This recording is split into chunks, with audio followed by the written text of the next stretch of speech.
I'd like to thank all of you for showing up this morning after walking you for 3 hours yesterday.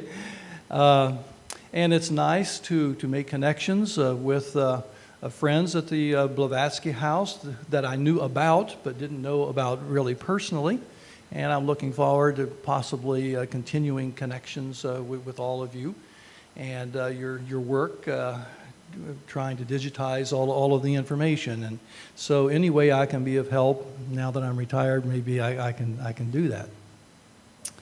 I would also like to introduce my sister who is here, Carol Lyles, who's sitting back here.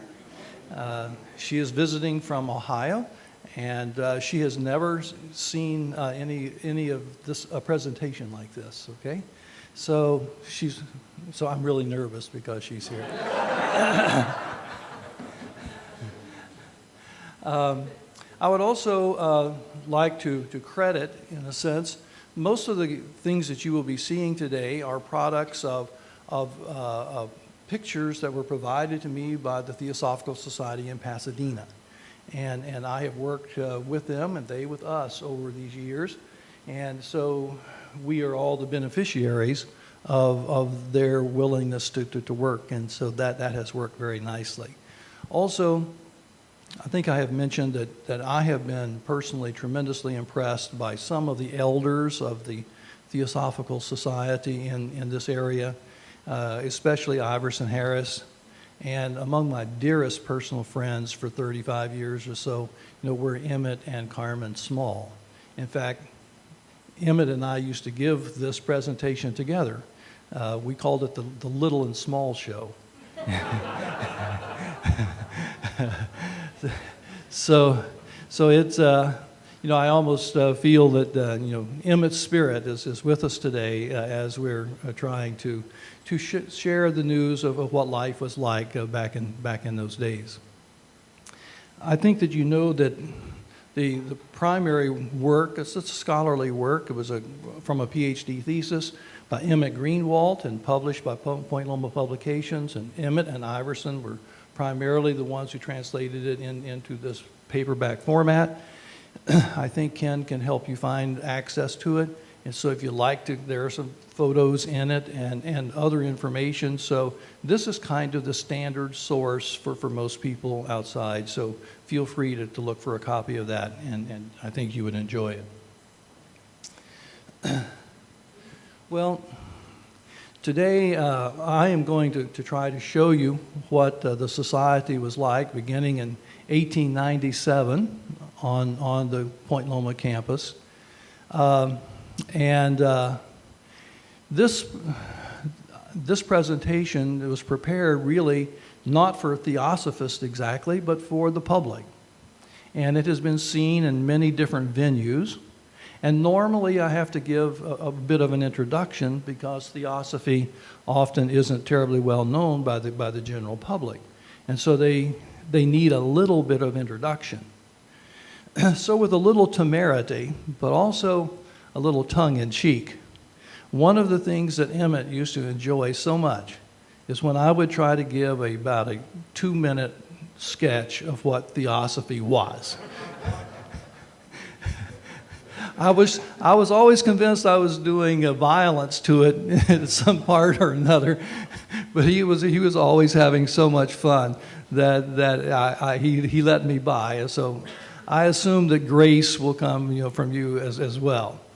But if I were trying to describe this to an audience, as I usually do, as to what it is they're about to see, I would say that the Theosophical Movement was begun by Helene Blavatsky in the latter part of the 19th century, founded primarily on 2 of her writings, the Isis Unveiled and the Secret Doctrine.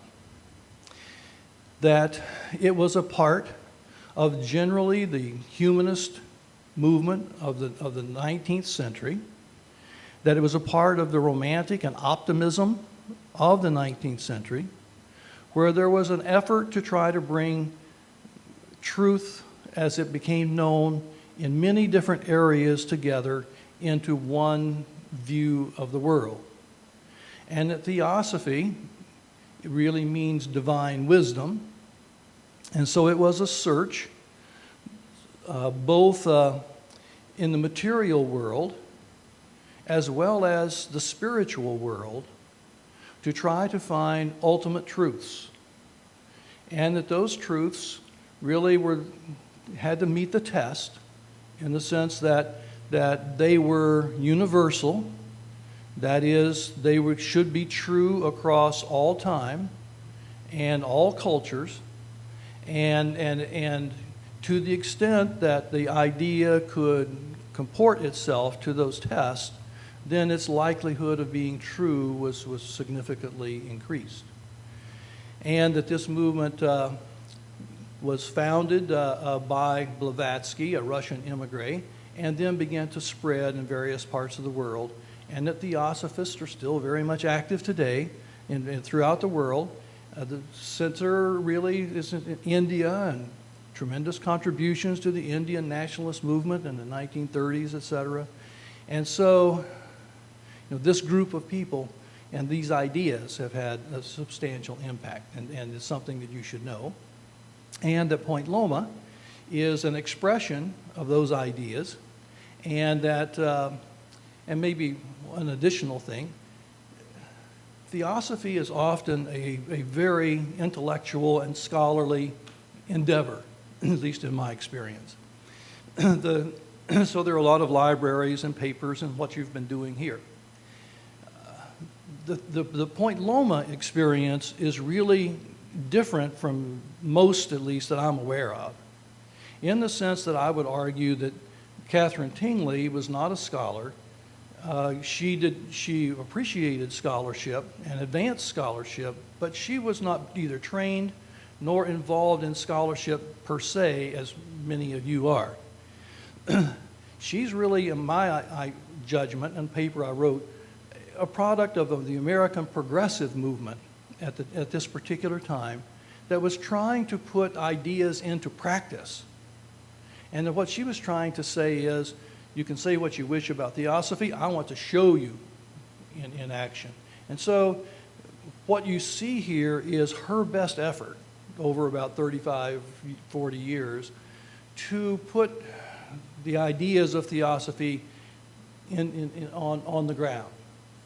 And anytime we try to make that transfer, of course, it doesn't always go everything ideally, does it? But this is her best effort to show you what it would be if you would put it into action. Okay, now we're ready to start. Have you any questions? Did I fracture it too much? Okay, we're still friends? Okay, well, we're going to go through the photos. I'm going to go fairly swiftly because there are over 100. And so, and I'll try to make a copy of this available to Herman so that ultimately it could be available and so that you could see it again at your leisure, okay? But with at least my explanation, here we go, all right?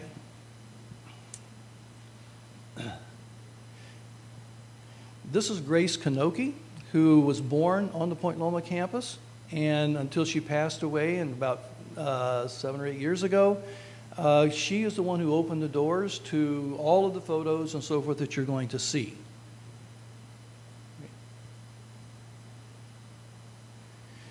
Helene Blavatsky, probably the iconic photograph of her. The source of the ideas, as I say, secret doctrine, and you know all about Helene Blavatsky. You may notice the ring that is on her finger, and that became a matter of a lot of discussion because it was passed down to Catherine Tingley, and she used that ring, at least in part, as a symbol of her authority within the movement. Catherine Tingley, the Purple Mother, KT, as most Theosophists here would often say. She was the powerful force behind everything that you're going to see. Tried to give you another view of her than that kind of austere approach because there was this other side to her.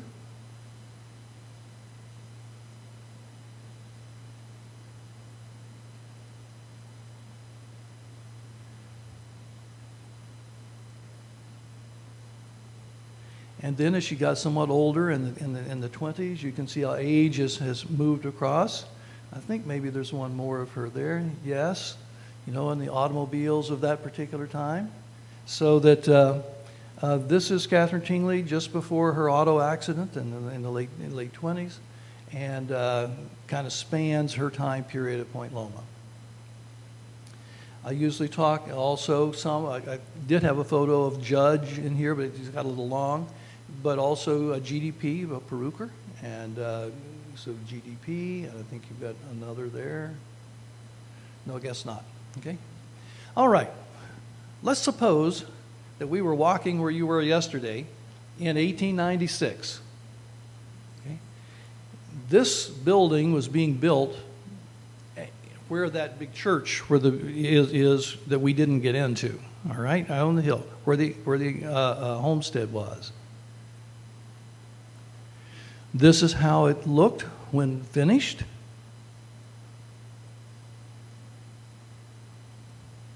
A kind of an English-looking quasi-Victorian architecture, etc. Okay. And it was Point Loma in 1896, early 1897. Let's see, I do have a thing here. You can see a woman over here. Catalina Boulevard is moving down through here. These are the tents where people from around the world came to open the campus in 1897. And then the hotel, so they stayed there, and then the overage was over here. If you were coming to the opening exercises, this is early in the spring of 1897. This is at the foot of DuPont Street and an early version of the Egyptian Gate. And you're walking up the street there, and you're going to the exercises up here at the top. Okay? There they are, the cornerstones that are in Pasadena still. And you can see, this says, there is no religion higher than truth. And truth, light, liberation for discouraged humanity. And there was a very large crowd from San Diego to witness this particular event. Okay. All right.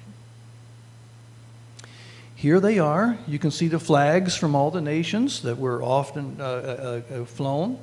And with the kind of theatrical approach that KT usually brought, this is the group, and you're going to see the other side of this now, Herman.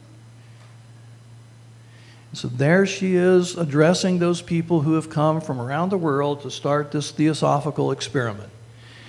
Behind her, you see, I think it's all male.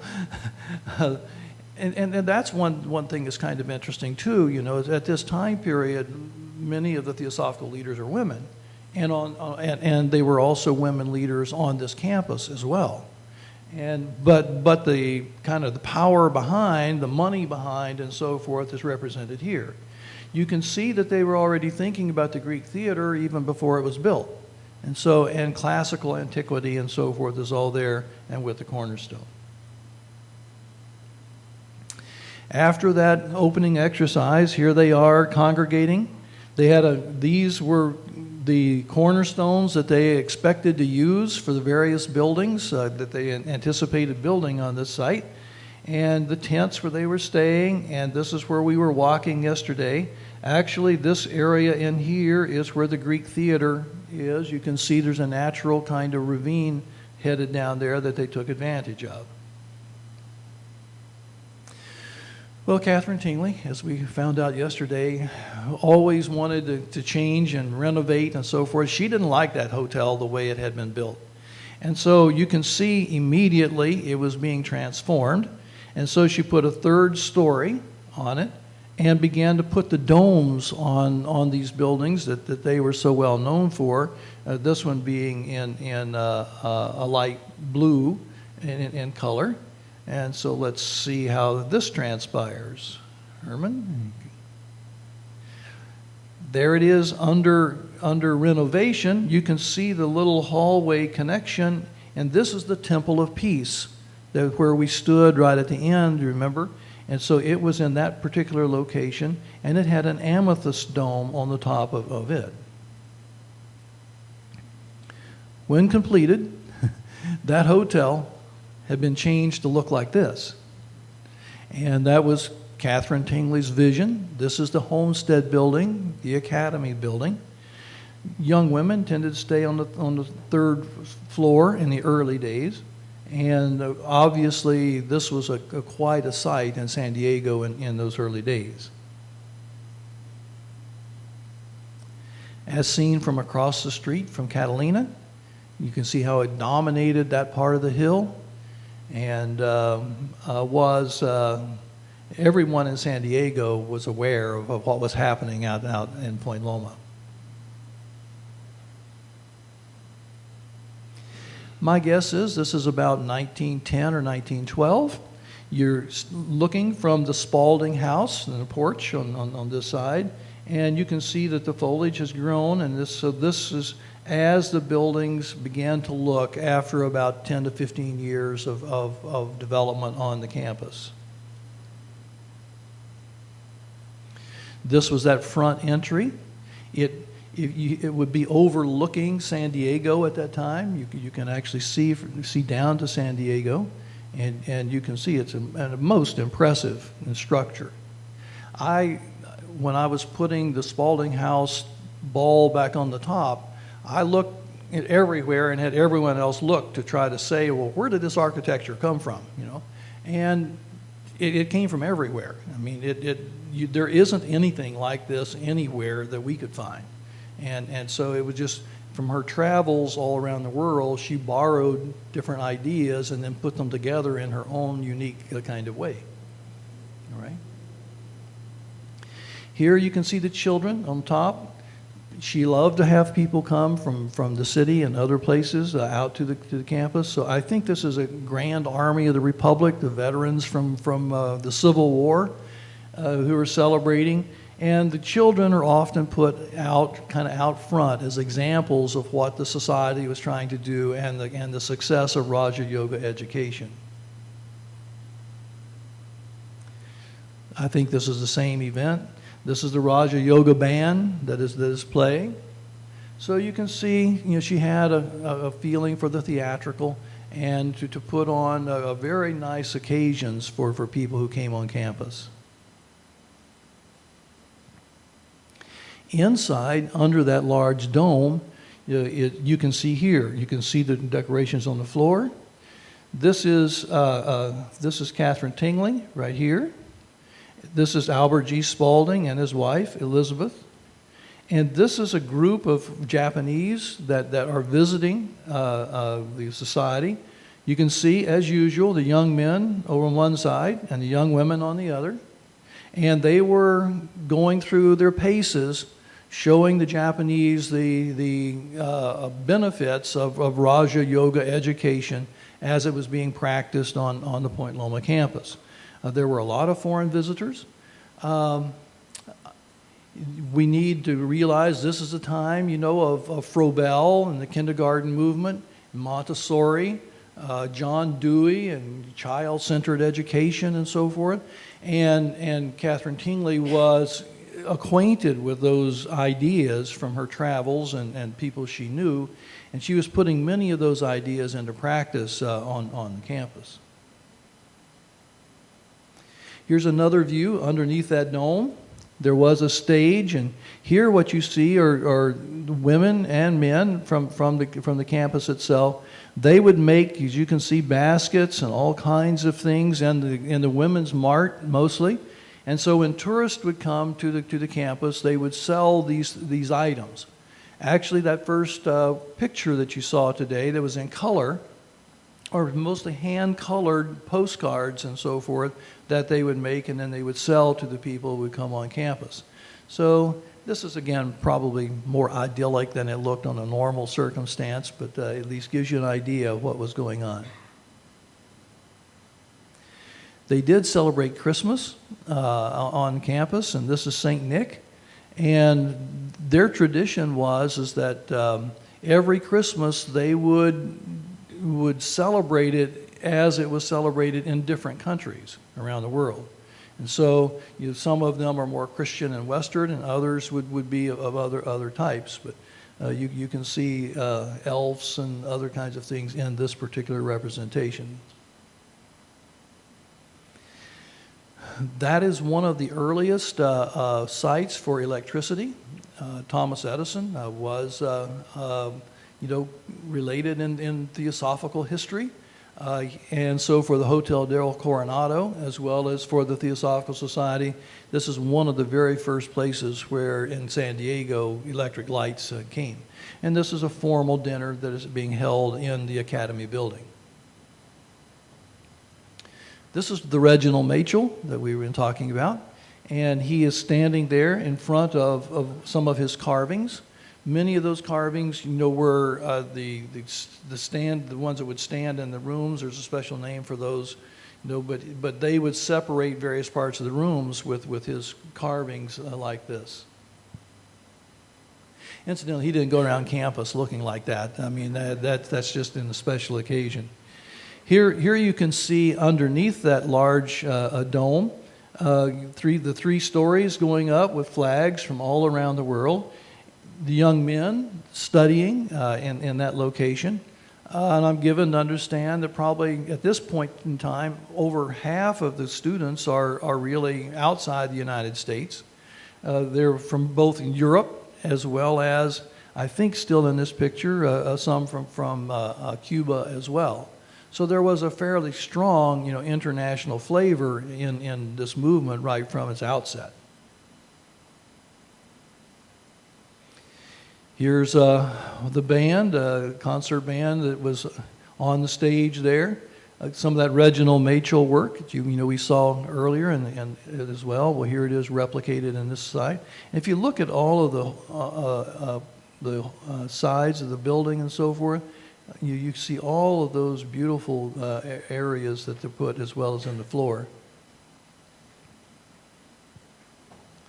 Just trying to give you a sense of how they dressed and looked, at least in a formal. These were often done for publications, some of which you have access to. Here they are on the stage itself. Okay, we're shifting venues a little bit. This is the way that actually you came. This is Catalina coming across here, and this is Loma Land going up the hill. And then over here you can see that the Academy building is being renovated in the background. You can see it's before 1901 because the Spaldinghouse would be right there. And so it has not yet arrived. Here's the building of the Temple of Peace. Beautiful, circular. You see all the ovals, amethyst glass, and so forth. The connection there to the Academy building. Here it is when it was completed.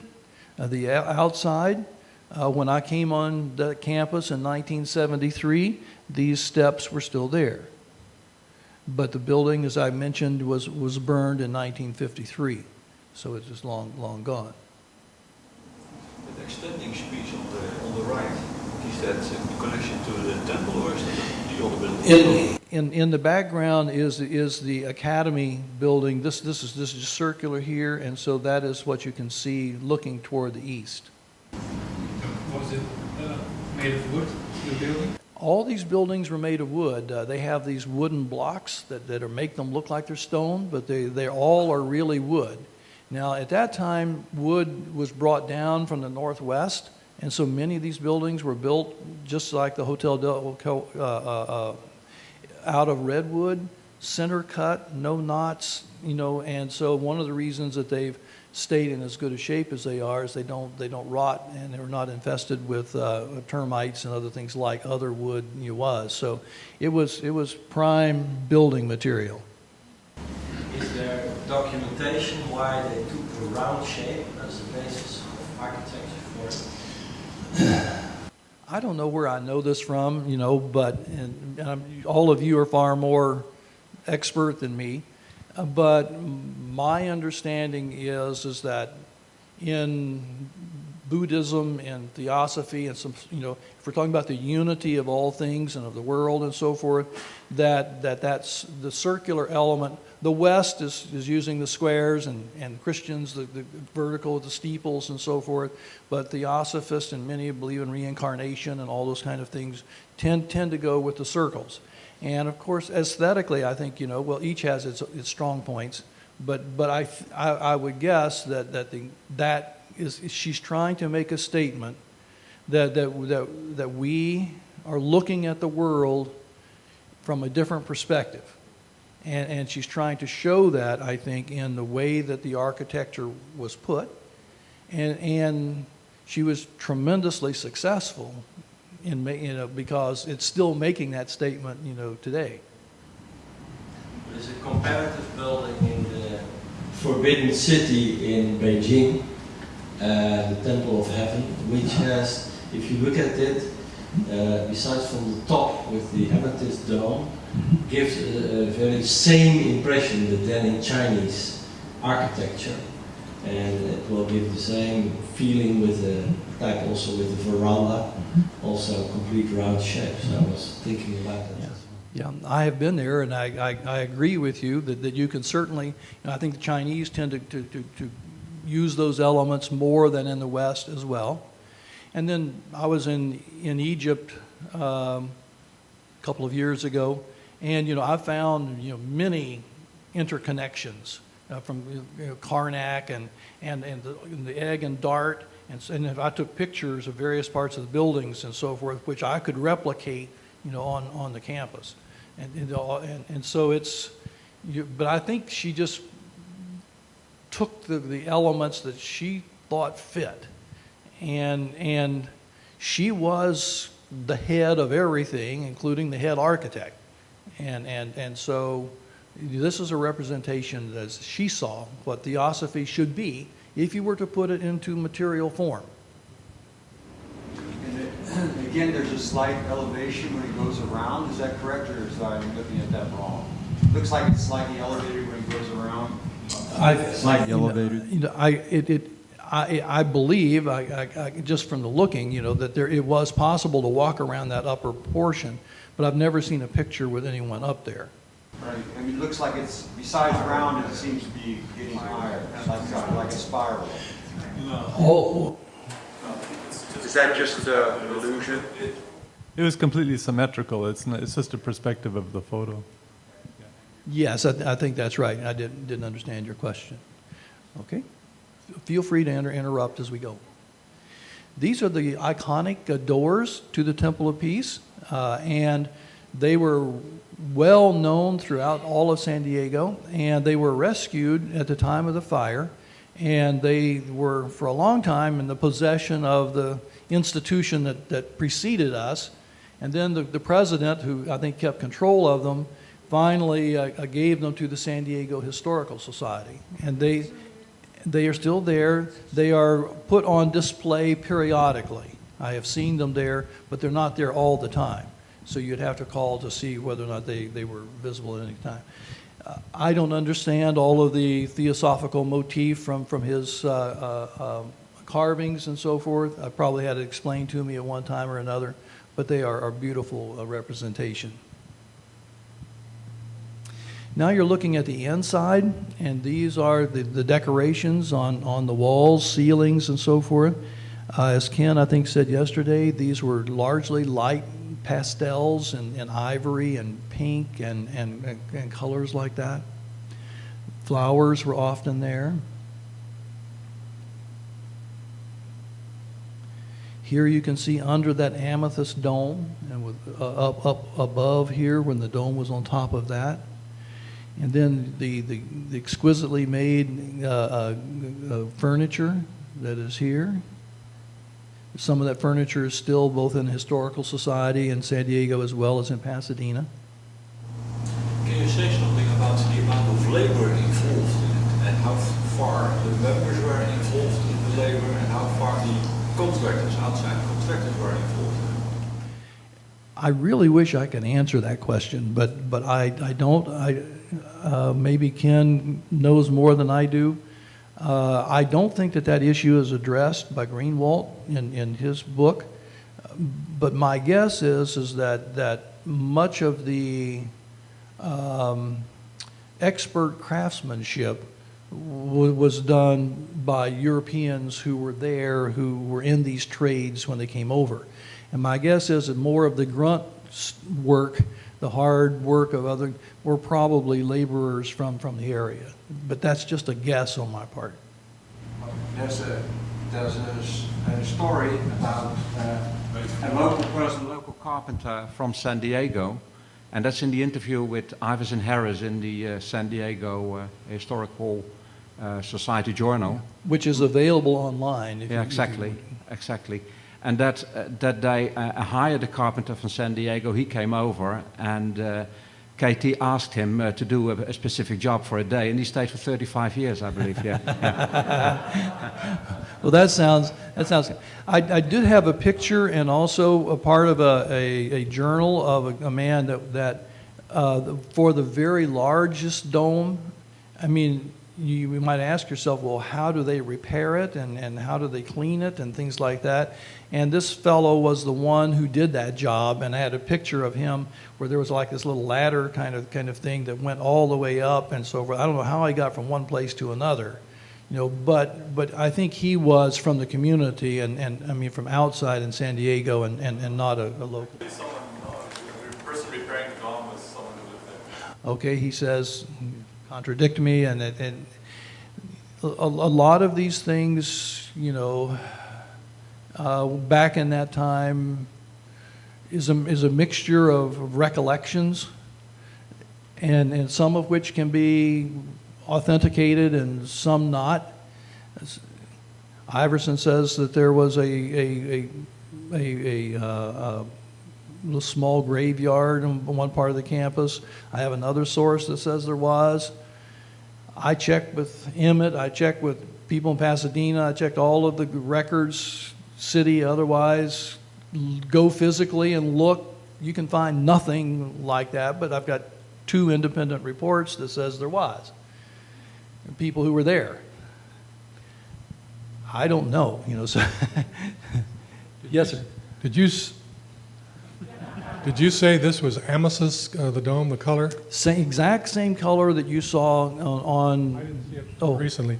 So that means the light inside of it would be very unusual. What about the round, were these colored around the vertical ones also, or they were just clear? We don't have color photographs or anything of these things, so it's only what people have said. So I'm sure there is a light, a glow varying day to day into this area, and that they would pick. It was mostly the lighter colors are more in ivory because I've seen that furniture and so forth. And I am told that you have light pastel blues and other colors in the other elements inside. We don't know about the windows around. I think the windows themselves were probably amethyst as well, but I know that the dome was because I have some pieces of it, but I'm guessing that it was consistently around. This is a funeral, incidentally, what you see here, and she often took quotations from the Bible and other places that people coming would maybe recognize some connection to the society. Often about peace, thou shalt not kill, for instance, is one of the banners that you can see there up on the other side. And so she would pick up those themes from various places. Music, aesthetics, flowers, always a central part. Again, more of the decoration that you can see here.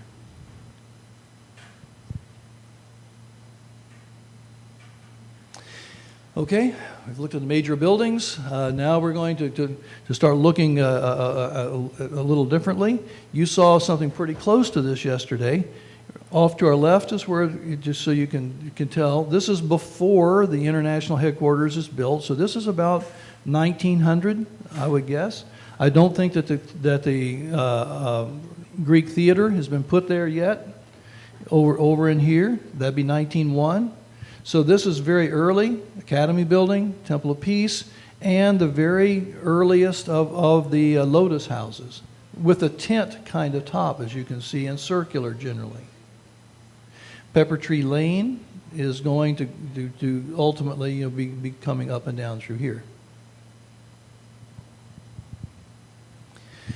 One of the loveliest views of those major buildings. I'm guessing this is around 1915 from the size of the foliage. And you can see what an impressive view that would have been had you come on campus and seen the Spaldinghouse to the right and these two buildings to your left.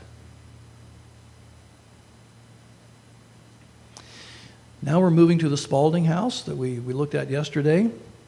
This is in 1901, where it is just to be built, and the excavation is there. Some of you walked in downstairs, and I think Ken said this is where some of the esoteric discussions took place in the lower level of this particular building. This is Albert G. Spalding, his wife, and you can see the workers up here. If we could find out if they were from the town or from local, maybe we can answer a question. But here is the building going up. You can see this is number 3 in a series of photos, April the 24th of 1901. So that structure is taking place. It's growing out of the ground slowly and surely. Speaks for themselves, I think. There's May the 12th of 1901. How quickly? Circular staircase here. And the dome on the top. Almost finished. Voila. There it is, all done. The doors here you can see on that south side that now are no longer there. There's just the opening. You can see the way that the porch went all the way around originally. Solar panels? You point out one of the great mysteries, I have had carpenters and other people who worked on this building go up and try to figure out in something. You'd say, well, it must be a skylight. Nope. There's nothing in there, and of course I don't think they had solar cells, but so I have no idea what that is. But it does show up in a number of photographs, and of course it's there very, very early. In the background you can see that North House is not yet built. It's going to be right in there soon after this. We took the measurements from these photographs to make this again. And maybe give you one little insight. We say we like these different perspectives on things. When we were in 1980, I think 81, when we were making this with Richard right here. There's Richard. I haven't seen Richard in a long, long time. Richard is the one who answered my plea for some help and had the expertise, and he and I, in the summer, was it 80, 81? 81. He did the work. I kept doing the encouragement. He had the skill and so forth, and so he built it.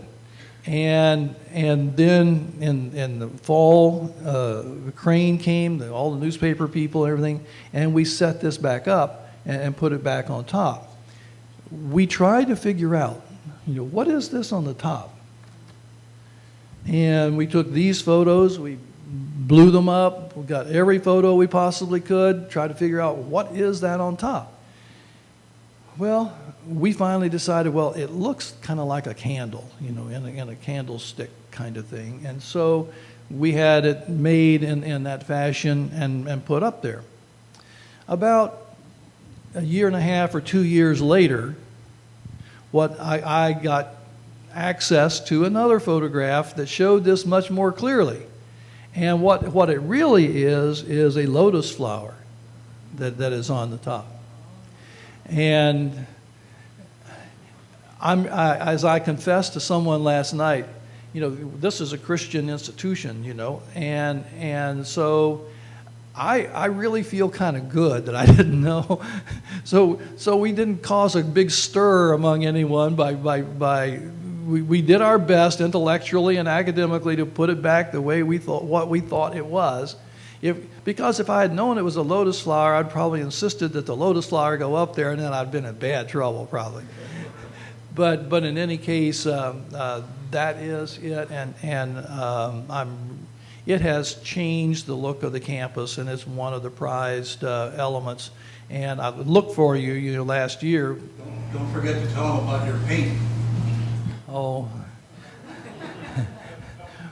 well, there's if you want to know more about how we put that together, you can talk to either of us afterward, but there's special paints and special rosins and space age stuff, and it went for 30 years with essentially no attention at all. And this past year, I tried to get in touch with you, and because I wanted you to maybe advise everyone as to how to redo it. We also put a light in it, and it was beautiful at night, and which is also not, they put another one in, but it's not as good as our original. If you'd like to know more about that, see us. But you can see what a beautiful element this is. Ocean Beach is ultimately going to come in here, Pacific Beach, La Jolla, and the background.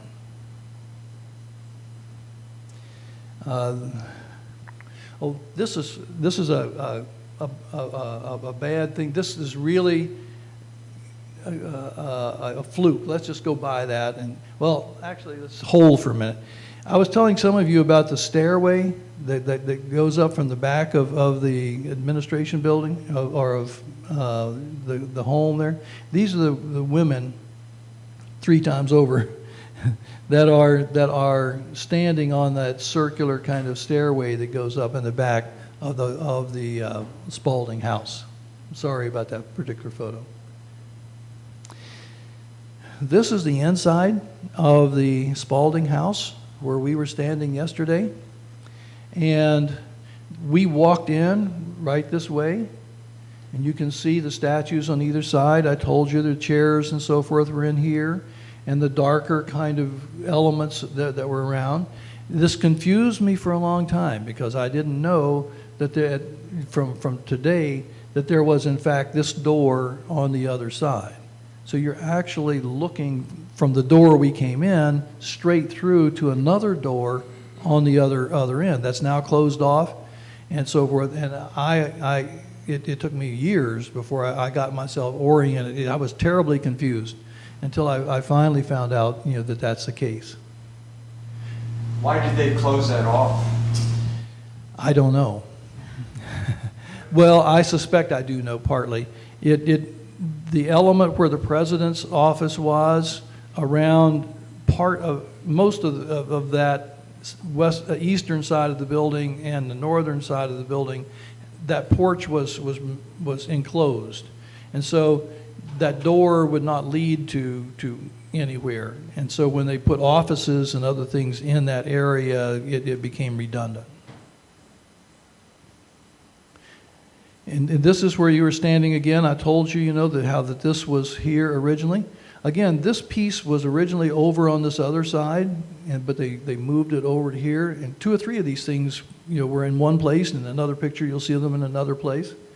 But you can see again behind that desk that was open, looking in through here. So all that downstairs was really quite open.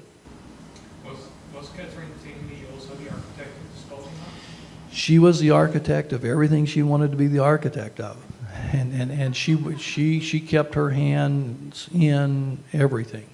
Now there are, as I think I suggested, drawings for this house, and so it was made. It didn't just come from here and go do this, but rather it was all drawn out very, very carefully. But everything I have read said it was her ideas. Now I'm sure she worked through with the Spalding some as well. But some of these things we don't know the exact truth of. Okay, well, here are the 3 major buildings, if you can see them. The Academy building with its domes, the Temple of Peace here, and the Spaldinghouse here, and is how open it is through here.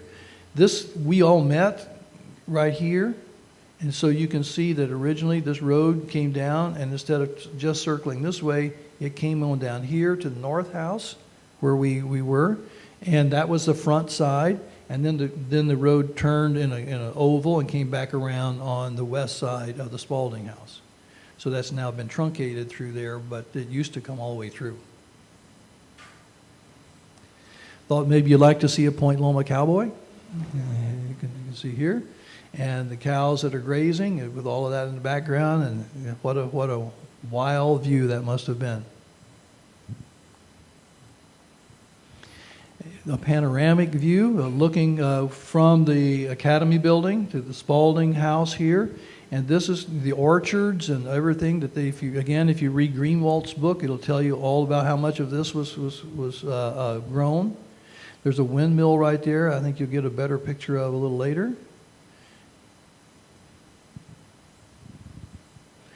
Here is Catherine Tingley. These are pre-automobile times. And you can see this is outside the Academy building, and in those days, before the trees and everything, you could see all the way to San Diego Harbor and San Diego in the background. Here you begin to see again the agricultural efforts. This is the Roman Gate, up Catalina, up Loma Land, Spaldinghouse, the Academy building, North House has now been built back over in here. This is Loma Land. This is an area where they call the Pavilion, where tourists could come or relatives of Theosophists to stay. There's a shopping center there today, and so it was at the corner there of just down on Catalina. This is the area where Tingley Lane is. This is the dairy that I mentioned over in this particular side. Point Loma, it's just a unique kind of view. This is DuPont Street this has the Egyptian gate at the bottom. This is Loma Land, and it has the Roman gate here, the pavilion here, and you're looking all the way out, into the distance of mountains and so forth. You can still see that these cornerstones are still in here. This is where that original ceremony was held. Where was this picture taken from an airplane? I suspect it's an airplane. San Diego led in the development. It had the very first regular airline going from San Diego to Los Angeles. And so you will see some aerial shots, 1917, I think maybe one 1914.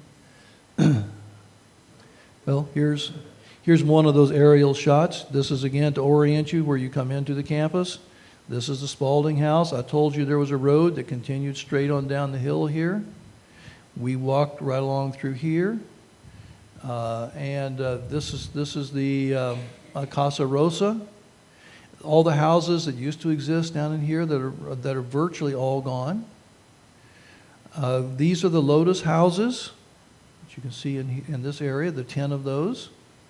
This was the juvenile hall that I mentioned, is built in 1911, where the girls ultimately stayed. And this is one of the buildings that we tore down because we needed that space in there. This is the building right here. Excuse me, no, this building right here. That was Culbertson Hall. That was the last building we went in with the nice arches in it. So it was moved from that site down to where you saw it. And you can see how this was symmetrical originally, and this had palm trees going all the way around so that you could come here, come around, and on this side. Now you can just go this way, or you can go this way, or you can come over and come down this way. This is Pepper Tree Lane on this side. Can you see the weather station on the... The weather station would be right in there. We'll get a better picture of that, but it would be right in that area.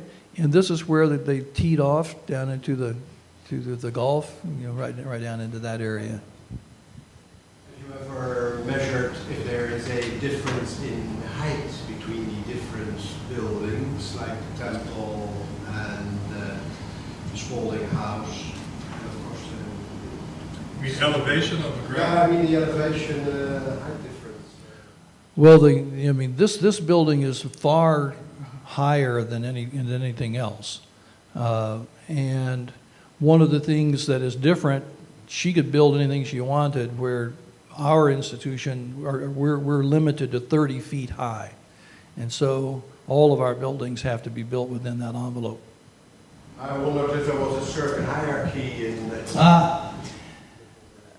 I don't know, but I'm guessing that this was the hotel that pre-existed, as we know. So the height was kind of already set, and then if she wanted a dome, then I assume it had to conform to those dimensions, and so geometrically it would all have to come out to a certain height. Okay, next. Another view, and you can see this is 1921, an aerial view for sure. Looking again, this is the Roman gate coming up where we were yesterday, the major buildings. You can see the Temple of Peace here, and where we walk down to this area. This is the Casa Rosa, where we're looking. This is the weather vane that's in the little station that's that we looked at. And let's see, your house isn't there, is it? I don't think it's there. I think it would be right in that area right there where the dome was built. This is the last building we went into, the one that was moved, Juvenile Hall. This is a pavilion where the children, you'll see a picture of it, where they sang. And of course the Lotus Houses are down and back through here. All right. Again, I'm just trying to give you several views. Look at what is happening all out through here. Here's athletic fields. This is North House where you were. Spaldinghouse. Going down into the ravine. Casa Rosa over here. I guess Casa Rosa over here. Same kind of patterns as you go through today. And then this is taken from the ocean side looking back. And so this is the Greek theater right here. And this road that started down here, in those days, it continued down the hill to the same about here, except now it comes on down this way. In those days, it actually went across that ravine. There was a bridge in there down into here. And then these are the flat areas down where they did gardening and other kind of work closer to the ocean.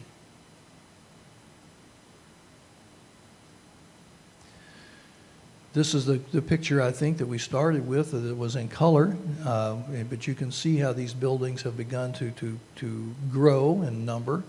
It's still before 1910 because there's still no Stoa in there. And you can see that the International Headquarters building is on this side, right? And when we looked at it, it's right over here. That's where we moved it across over to this side. There's a little garden plot in this area where students and others work.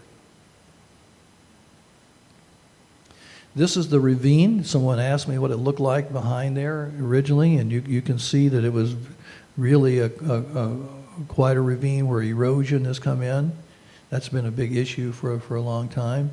But this is where people would walk up into the Greek theater. We're shifting to the Greek theater, okay? Here it is being built. You can see the floor just being put in. This is an early part of what is going to be the Stoa. These are the seats. You asked me how close they look to the original. Well, there they are. When completed, there were two outer buildings. This is where the orchestra played, and this is also down here where they kept various kinds of flats and change clothes and so forth to come into this area. You can see the orchestra up in here, everyone here, children on display, everything a grand occasion. I think we have 2 or 3 of these photos. We can go ahead. Dancing is going on, so long as it was not romantic dancing, that was not permitted, but folk dancing. Incidentally, Point Loma Nazarene is the same. We don't have romantic dancing. It has to be folk dancing, and so we've kept that tradition, for 100 years. Everybody's just a little wary about sexual stuff, I guess. Okay. Midsummer's Night's Dream.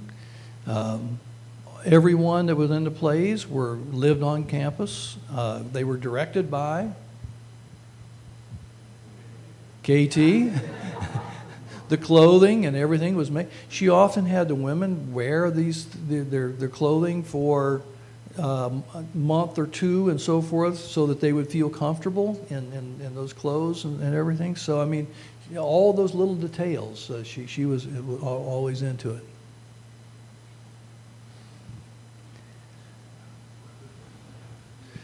You can imagine in Point Loma, horses and Roman carriages. Is the church your Earlest? Ken, you know who this is? And my father. That's your father right there. That's Emmett Small.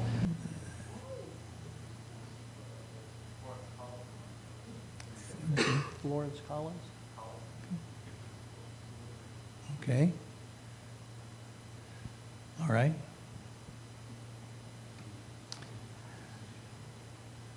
Oldest Greek theater in the United States. Okay, now this we've talked about. This is the Egyptian gate at the foot of DuPont Street, and you can see how this is what was original, or it's actually I think larger than the original, and then they've added these little sides onto it here. In the background, you can see the International Headquarters building. This is North House, which we visited, and this was the front. The road comes around this way, so this is the way we walked, and this is what we saw first. Those are the steps that were still there when I first came on campus. This part has now been enclosed, that porch area. There's KT. I'll hustle. There's KT on the top.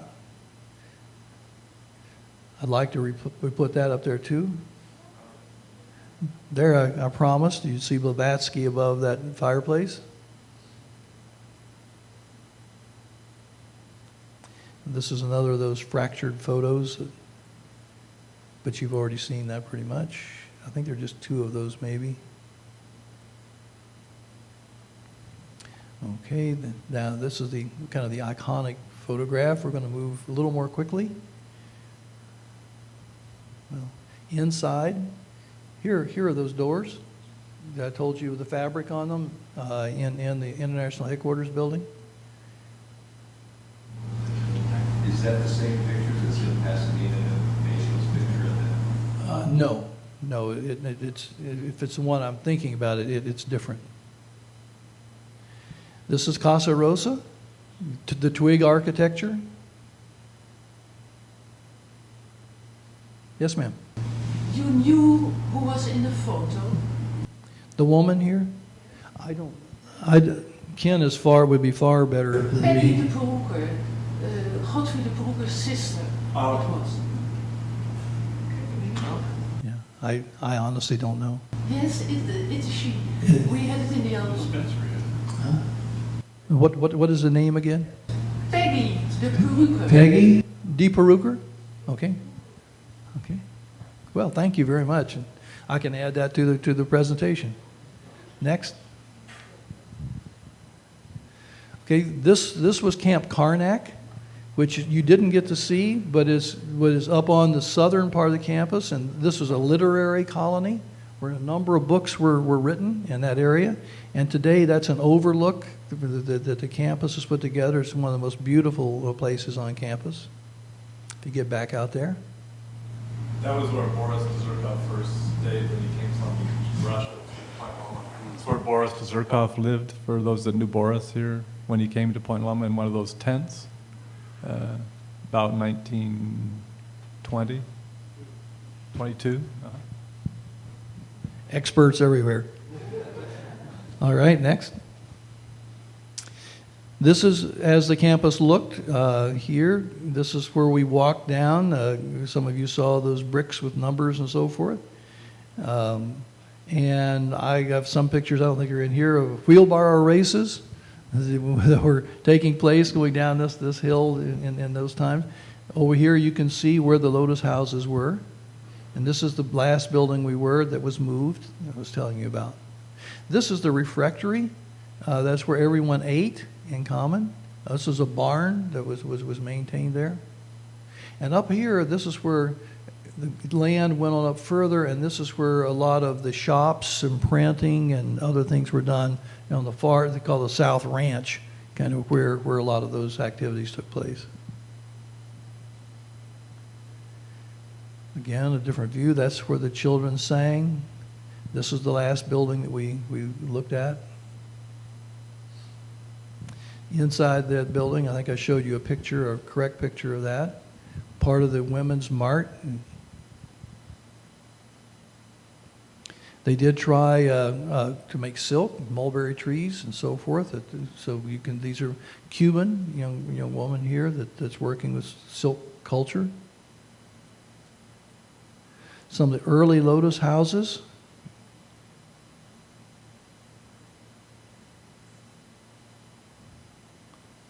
Children playing croquet out in front with their bonnets, flags, tent orientation very early. And then this is how it was finally there. You can see that there are quite a few around. The one we were looked at is the one in the far back corner. Inside, where the lessons and so forth that take place, and one of the circular ones. You can see a Cuban flag also flying up here for the many Cuban students who were here early. The little tykes getting their lessons.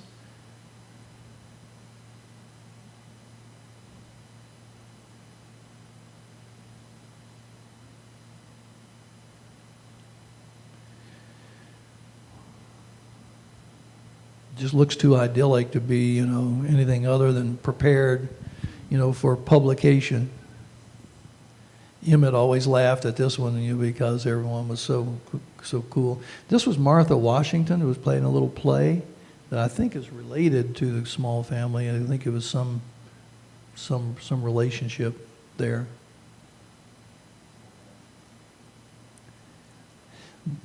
This double is a playground that they have. Cuban young woman marching. There's always a lot of marching and walking from place to place. So here are the youngsters all following her up what would be near Pepper Tree Lane. That's the Egyptian gate in the background.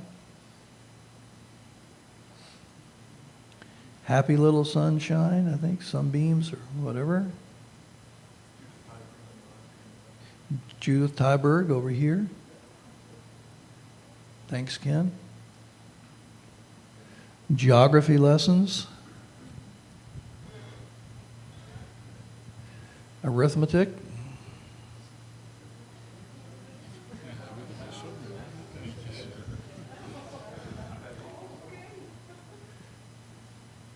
I don't think anything needs to be said here. They speak for themselves pretty well.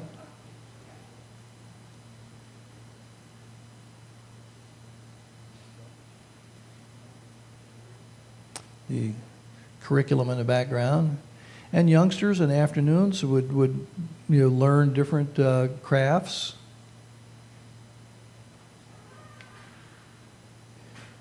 Group of the boys, we could never. Emmett thinks he's in that picture, but he could never figure out for sure which one he was.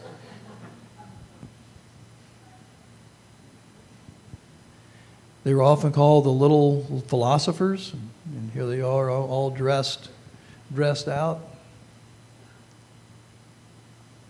Eating, everyone except the Spaldings ate together in the refectory. It was a very interesting rule, and one you may want to consider. That is, there was a code of silence, so that when you were there, you were supposed to spend the time eating, thinking about higher things. And so you could see all the children are in order. And it's quite different than it is in most places today.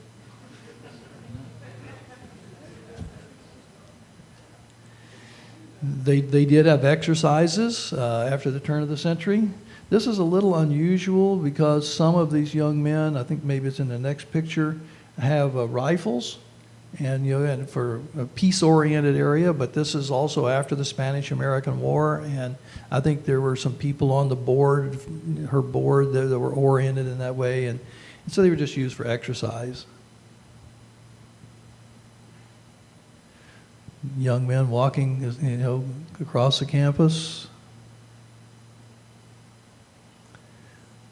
playing jump rope down by the ocean. We're going to go through a number of children's things here. You can just kind of toggle through them pretty quickly. We'll do it. One of the places where the flowers were, making violins and so forth, the afternoon activities. That's Reginald Machel there. Here is the weather vane that you saw. Another photo of it. See, kind of dangerous, I think. And here they are doing all of their weather-related examinations. And yeah, that's Fred Dickens. Fred Dickens? Fred Dick.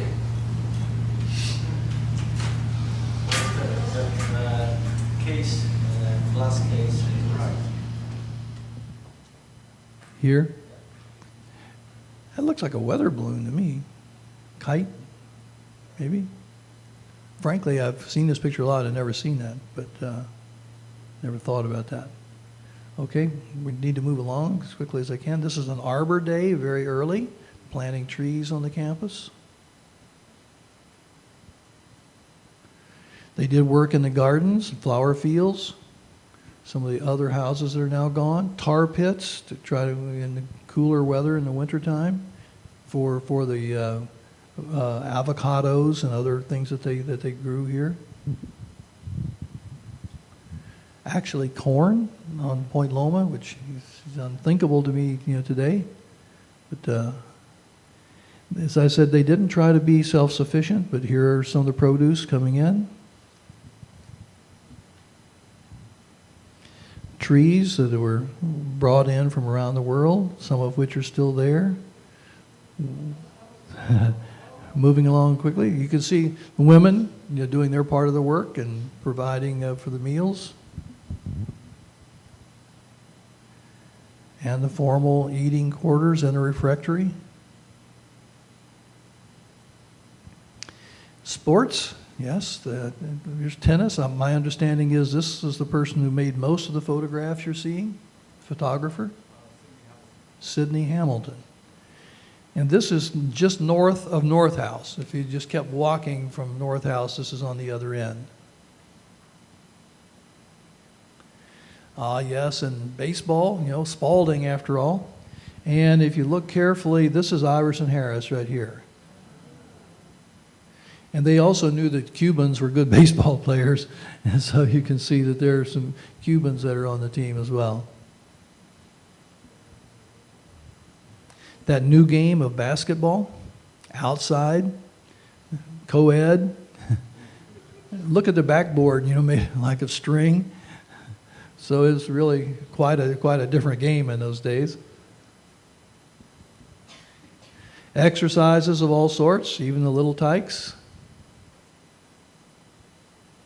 Young women look like some of the Marines from Camp Pendleton around here being put through their paces.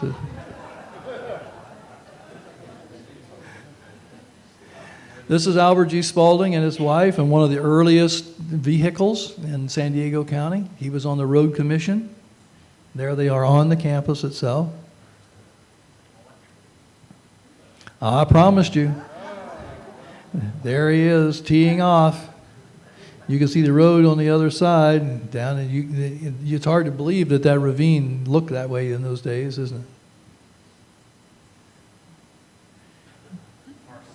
Mrs. Spalding as well, caddies, and then this is the green down below. I never putt that way, but there he is. And on the rim up above, you can see the major buildings. Here are some of the members of the board of directors. August Nierensheimer, I believe, is right here. And just go back one more. And this is Frank Kanoki, Grace Kanoki's father, who headed up the Cuban work. So we're over sitting on the side. Children, Sunday afternoons would often give musical time for people in the city. Orchestras, singing groups of various types, marching band. Here you can see the Raja Yoga Academy. Folk dancing. Myriad activities. Going down to the beach, one of the things they really love to do. The band and everybody else going down. Not exactly the way that they dress today, but they're the Theosophists at the beach.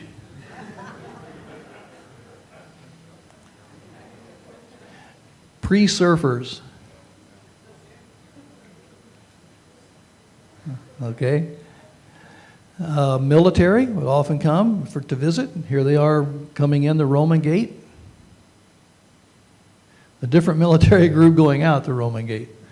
And on the other side of Catalina, it's unusual. Most people never know that there were also some of those Lotus House kind of architecture on that east side of Catalina. One of those has been incorporated into a really nice house on that side presently. The only one remaining. Buses outside the Temple of Peace. This is 1914, and we're almost finished.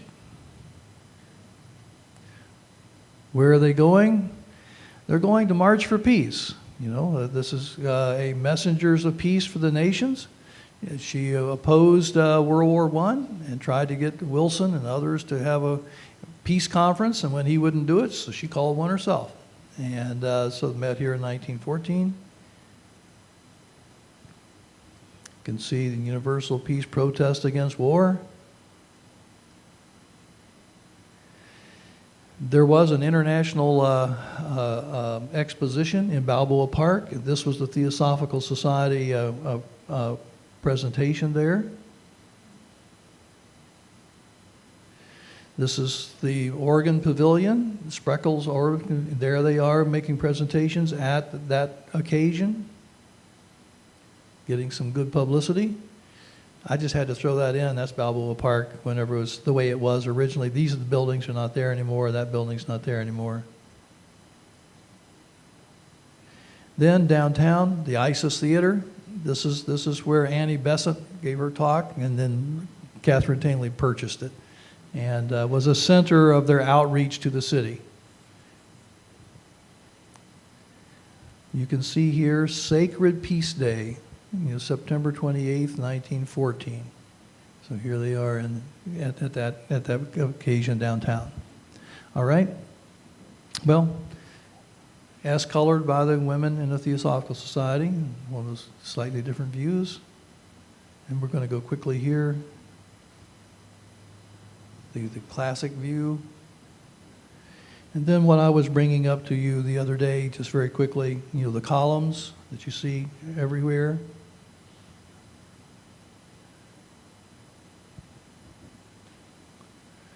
This is kind of like Greece or Rome, like a ruin that is up on the top here. And the circular staircase mirrors kind of the one on the Spaldinghouse. The flattened arches. This is what they call a lantern, but it lets light into the library down below.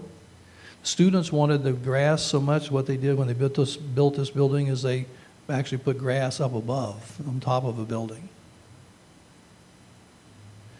Again, more of those flattened arches and columns and the student union. Skylights, bringing in natural light into all those new buildings.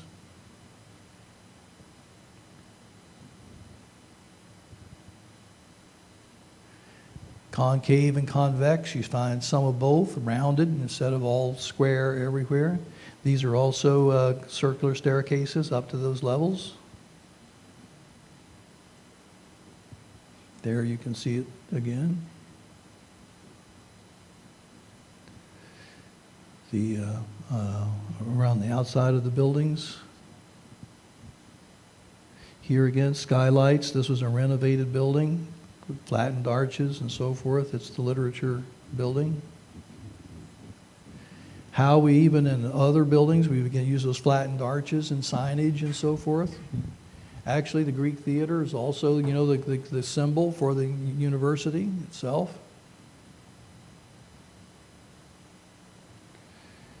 This is Culbertson Hall, where we went in, where the arches are, columns again. What we saw inside, to try to maintain that. And I think we ended, you know, since I'm the historian, we could probably end with the history building, right, always. You know, but it also shows you, this is like the Appian Way, kind of talking back in here with the stone in front and with the columns, in this case, a concave kind of arrangement. I think that's it. I'm sorry if we went over.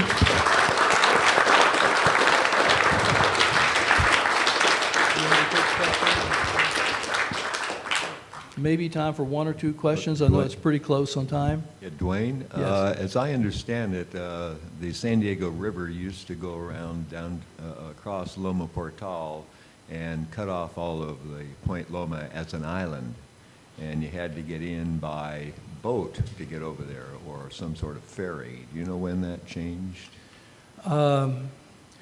You're right. I mean, if you go back far enough, it was an island. The San Diego River brought silt down into that area and filled up that eastern part of the bay. So in early San Diego, which was over by the Presidio, there was an Indian trail and so forth that would go around the edges, swampy kind of areas, out to Point Loma. There were also boats that came over into Point Loma. The real separation between Mission Bay, that was called False Bay, and San Diego Bay came when the Corps of Engineers came and put in the highway there and separated the two with a separate entrance into the False Bay, and of course did a lot of the removal of soil in the bay itself and made shelter in the harbor islands. So it looks quite different, you know, than it did originally. The area that the Port District owns is what was there originally. It is the mean high tide line. Hopefully that helps. Any other questions? I think there could be lots of questions. I'll stick around for a little bit if there's a break after this. I don't know if there is or not, but I'll be happy. One question. Is it known that after this school stopped, there was a continuation in the world of this kind of Raja Yoga schools? Because it was visited. These kinds of questions, maybe a slightly different context. Okay. So you're asking physically the continuation?